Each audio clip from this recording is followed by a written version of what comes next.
Un buen día con todos y cada uno de ustedes. Señores padres de familia, queridos y apreciados docentes, estimados estudiantes y público en general que nos ve a través de esta red, el cual pueda facilitar y brindar el soporte pedagógico en estos días de estado de urgencia y de emergencia en el país. El día de hoy vamos a hablar acerca de la educación.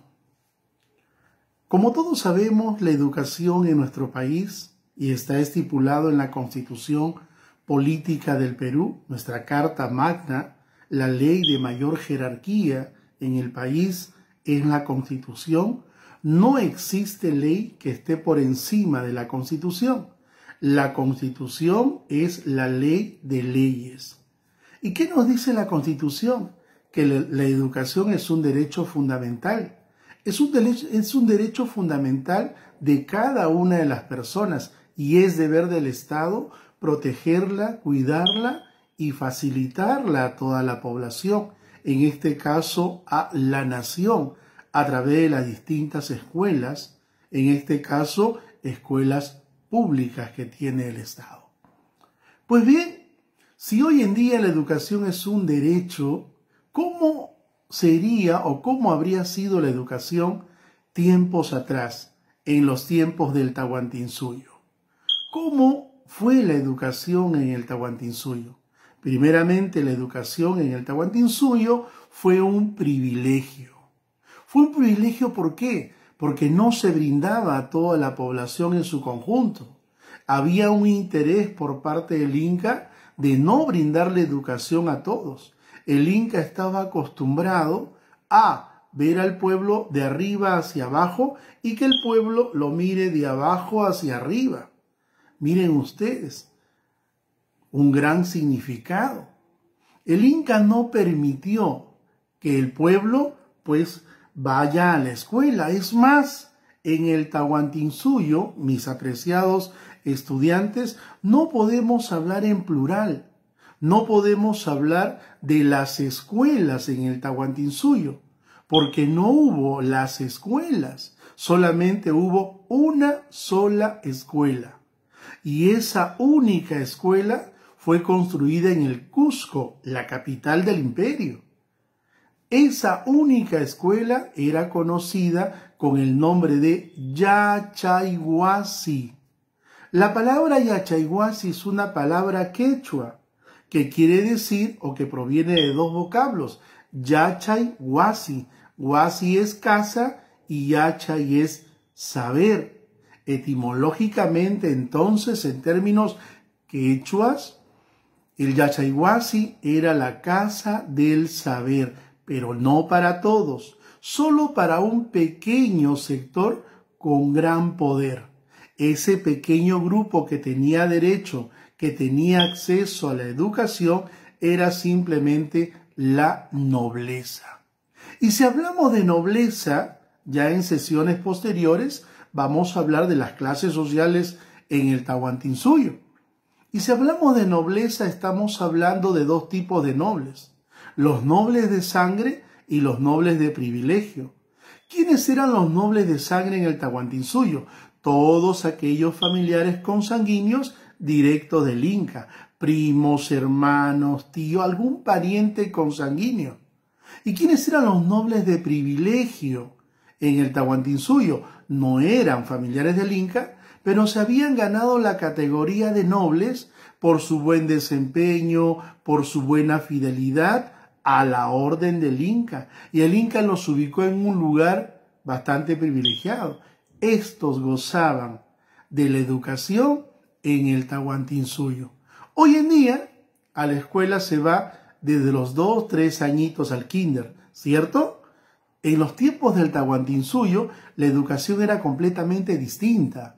Recién el estudiante iba a la escuela a partir de los 15 años de edad.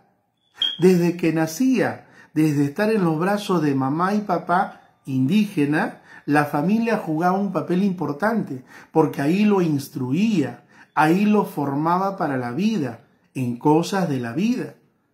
A partir de los 15 años recién estos eran llevados por sus padres nobles, hijos nobles, a este único lugar llamado Yachaywasi. Llegaban hasta la puerta, se despedían de ellos y no era como hoy. Hoy sales a la 1, hoy sales a las 2:20, pero en aquellos entonces te despedías de mamá y papá y la puerta se cerraba por 4 años. Era un internado. Mamá y papá no sabían nada del estudiante hasta después de 4 años de formación. ¿Y para qué se formaban en el Yachaywasi? Se formaban ahí a las nuevas autoridades del imperio, a las personas que en algún momento iban a dirigir y colaborar con el arte del gobierno. Miren ustedes, en el Yachaywasi, quienes se encargaban de darle formación a estos jóvenes eran nada menos y nada más que los maestros. Y a los maestros en el Yachaywasi se les conocía con el nombre de amautas. Miren ustedes, los amautas tenían esta responsabilidad y este deber ordenado por el Inca para darle formación a estos jóvenes estudiantes. ¿Y cuánto tiempo duraba la formación? 4 años, ya lo dije, 4 años de formación. En el primer año se enseñaba el idioma oficial del imperio. ¿Y cuál fue el idioma oficial del imperio? El Runa Simi. Miren ustedes, ¿por qué, profesor? Porque los nobles que iban al Cusco a esta única escuela venían de distintos confines del imperio. Venían de los distintos lugares y hablaban dialectos en forma distinta. Los puquina, los canchis, los ayabá y así.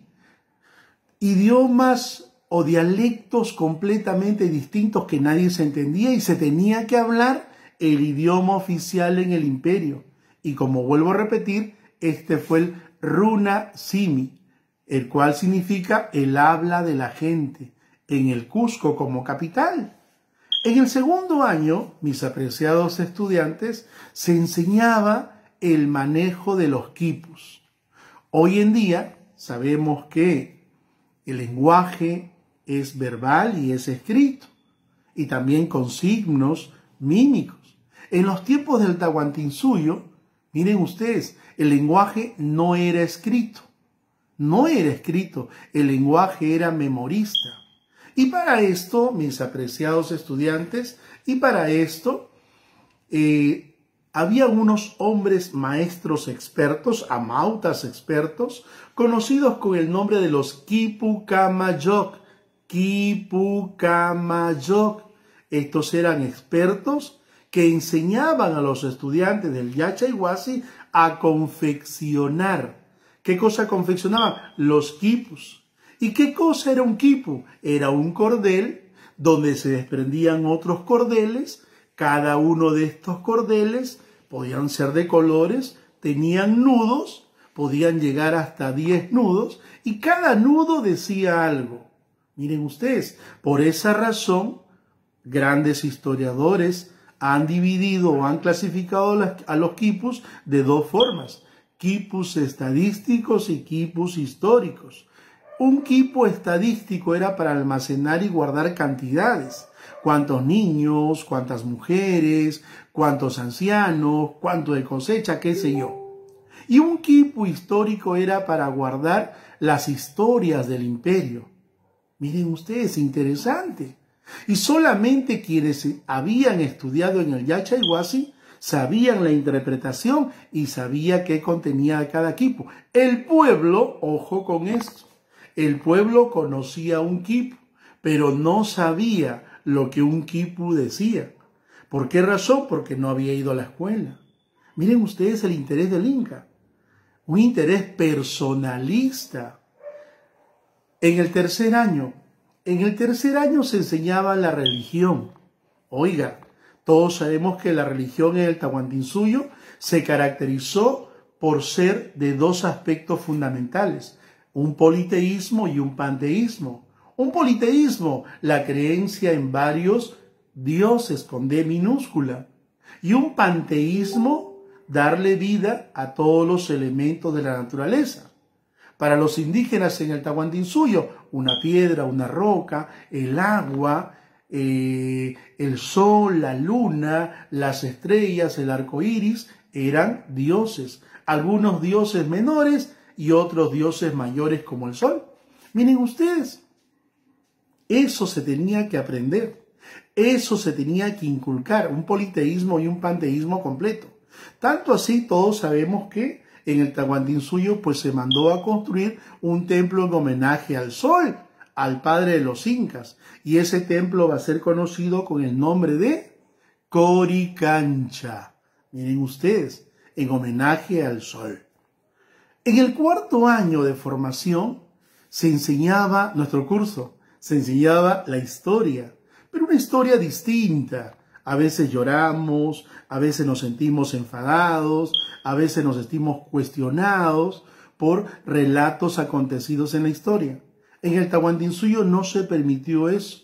En el Tahuantinsuyo se enseñaba una historia de tipo distinta, de tipo pragmática. Solamente se enseñaba lo bueno, lo anecdótico, lo positivo. Y todo lo contrario a esto, como derrotas, etcétera, se guardaba, se ocultaba. No se lo digas, no se lo cuentes. ¿Por qué razón? Porque se pensaba tener egresados de este Yachaywasi, ¿no?, motivados, orgullosos de su pasado histórico. Miren ustedes, y así culminaban los 4 años de formación en el Tahuantinsuyo.